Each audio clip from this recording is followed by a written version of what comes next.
नमस्कार मित्रांनो, मी गणेश मानकर इग्नाइट अकॅडमीच्या प्लॅटफॉर्मवर तुम्हा सर्वांचे मी स्वागत करतो।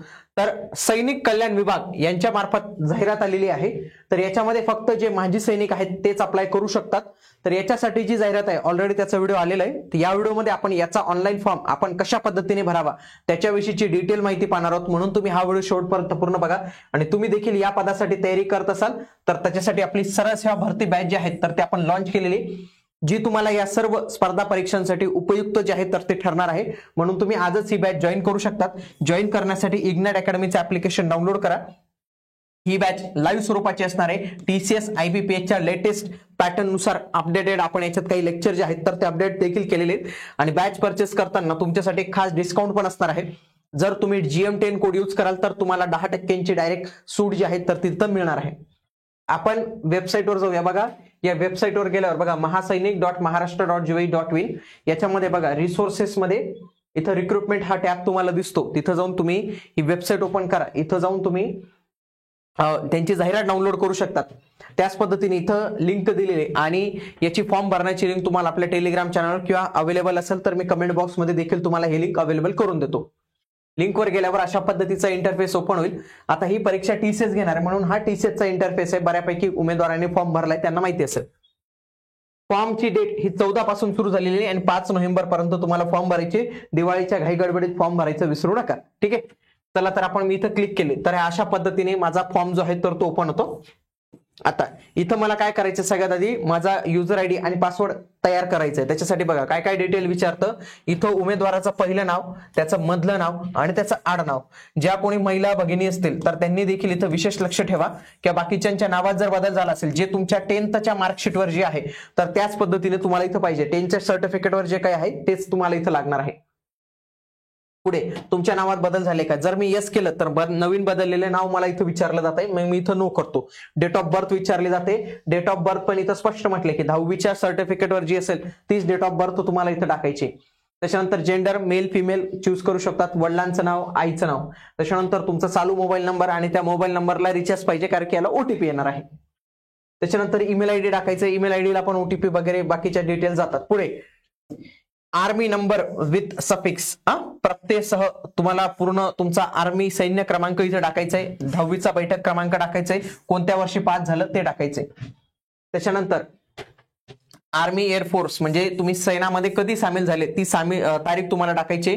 आणि exam centre 1, exam centre 2, exam centre 3 असे 3 परीक्षा केंद्र जे आहेत तर ते तुम्हाला इथे निवडायचे आहेत।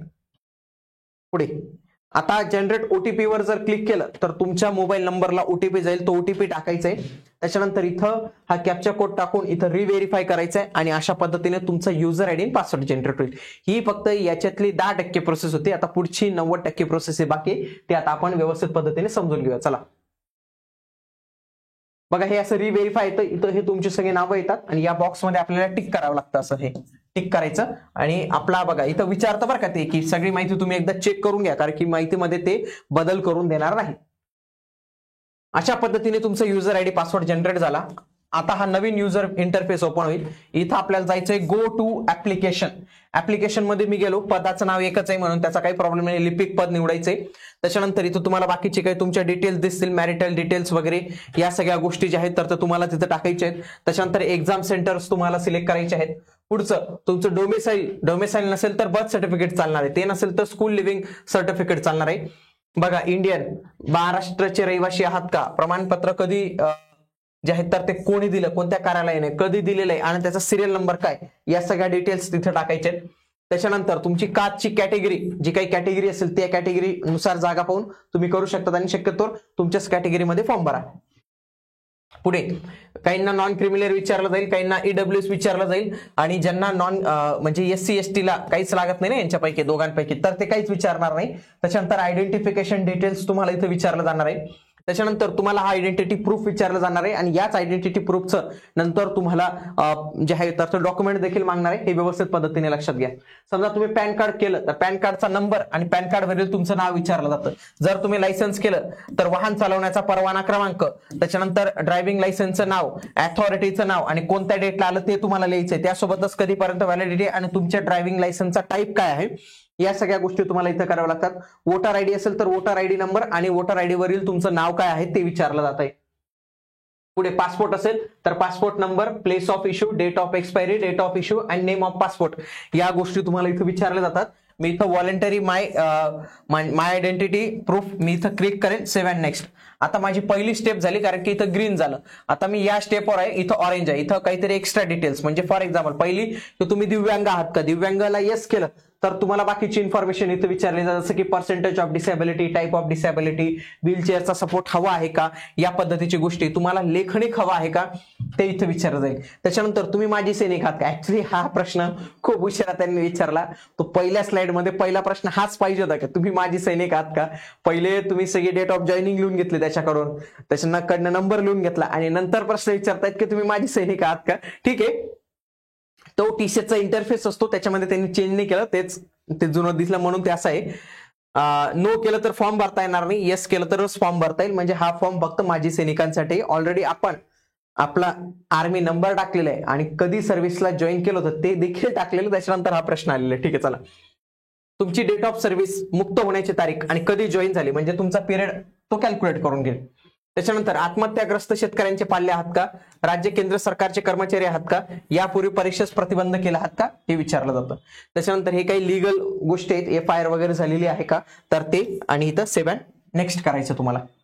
त्याच्यानंतर पुढचं कम्युनिकेशन डिटेल, शक्यतो तुमच्या आधारवर जो ऍड्रेस असेल ना तोच तुम्ही इथं टाकण्याचा प्रयत्न करा. इथं टाकायचा, सेव्ह अँड नेक्स्ट करायचं. आता पुढचं जी डिटेल्स आहे ती आहे क्वालिफिकेशन आणि एक्सपिरियन्सची. ही पण महत्वाची मित्रांनो.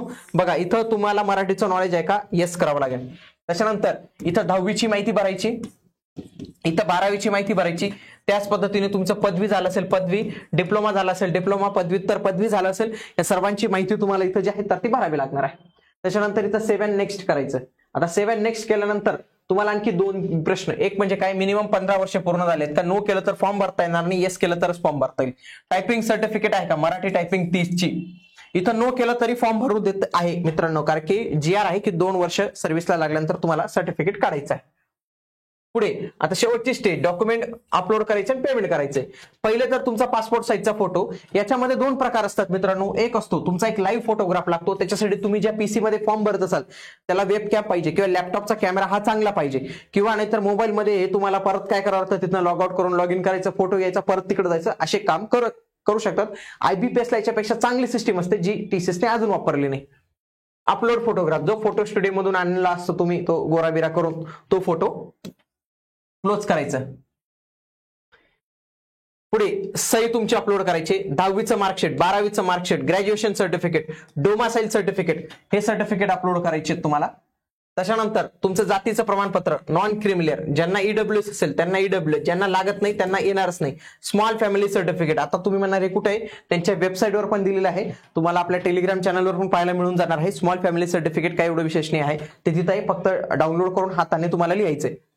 तुम्हाला दाखवतो बघा, या पोर्टलवरच इथं दिलेलं बघा, हे लहान कुटुंब प्रमाणपत्र. इथं जर मी क्लिक केलं ना तर हा एक नमुना इथंच दिलेला आहे बघा. इथं हा फक्त प्रिंट काढायची, याच्यावर तुमची काही माहिती भरायची, सही करायची आणि हे करायचं. बघा या पोर्टलवरच आहे बघा, लहान कुटुंब प्रमाणपत्र, तिथून तुम्ही ते बघू शकता. पुढचं माजी सैनिक प्रमाणपत्र, पॅन कार्ड आणि मराठी टायपिंग. आता नसेल तरी फॉर्म भरतात. आता मी येस करून फॉर्म भरला होता, तर जर तुम्ही नो करून फॉर्म भरला तर ते तुम्हाला हे येणारच नाही. एवढी सर्व डॉक्युमेंट्स. आणि इथे एक लक्षात घ्या, इथं पैसे लागतात. ऍक्च्युली माजी सैनिकांना काय असतं, खूप सारे जे फॉर्म असतात त्यांच्यामध्ये पैसेच लागत नाही, पण हे माजी सैनिकांसाठीच असल्यामुळे त्यांनी इथं तुमच्याकडून पैसे घेण्याचा जो आहे तर तो उपयोग केलेला आहे. म्हणजे पैसे तुमच्याकडून इथे घेतले जात आहेत. कॅप्चा कोड टाकून सबमिट बनायचं आणि डायरेक्ट आता पेमेंटला credit card, debit card, UPI, net banking, wallet आणि RTGS या सगळ्या सुविधा उपलब्ध आहेत. पेमेंट करायचं आहे. ओके, आतापर्यंत खूप सारे माजी सैनिकांनी पेमेंट कुठं केलं नसेल, हे फर्स्ट टाइम असेल की त्यांना पेमेंट करावं लागतंय, म्हणून पेमेंट व्यवस्थित पद्धतीने करा. पेमेंट करताना चुक्या करू नका, नाही तर फॉर्म भरताना पेमेंटमध्ये पुन्हा ते कट झालं, त्या गोष्टी होऊ शकतात, त्या गोष्टी सांभाळा. आणि आगामी काळात TCS IBPS माध्यमातून पुन्हा काही जाहिराती येणार आहेत, त्यांच्यासाठी पण तयारी करायची असेल तर ही ऑल इन वन बॅच आहे. तर या बॅचला तुम्ही जॉईन करू शकता आणि इग्नाइट अकॅडमीचं ऍप्लिकेशन तुम्ही डाउनलोड केलं पाहिजे, त्याच्यावर आपल्या या सर्व बॅचेस अवेलेबल असतात मित्रांनो. चला तर मग भेटूया आता आपण पुढील व्हिडिओमध्ये. तोपर्यंत जय हिंद, जय महाराष्ट्र, धन्यवाद.